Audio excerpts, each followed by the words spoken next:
تو hello guys, آج کی اس ویڈیو میں ہم آپ کو ہاتھی اور درزی کی کہانی سنائیں گے۔ پر ہاں، جس نے چینل کو سبسکرائب نہیں کیا اور لائک نہیں کیا تو پلیز لائک اور سبسکرائب کر لیے گا اور شیئر کرنا نہ بھولیے گا۔ تو پھر شروع کرتے ہیں آج کی کہانی۔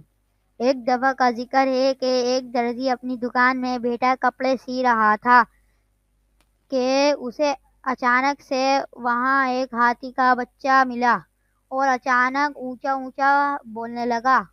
وہ ہاتھی کا بچہ درزی نے اس کو ایک روٹی کا ٹکڑا دیا۔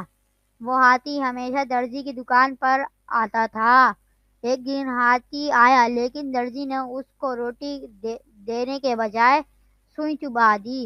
ہاتھی بھاگ گیا۔ اگلے دن ہاتھی پھر آ گیا لیکن اس کی سونڈ کیچڑ سے بھری ہوئی تھی اور اس نے اپنی سونڈ سے کیچڑ درزی کے کپڑوں پر پھینک دی۔ درزی کے سارے کپڑے خراب ہو گئے۔ درزی سر پکڑ کر رونے لگا۔ تو دوستو، اس کہانی سے ہمیں یہ سبق ملتا ہے کہ جیسا کرو گے ویسا بھرو گے۔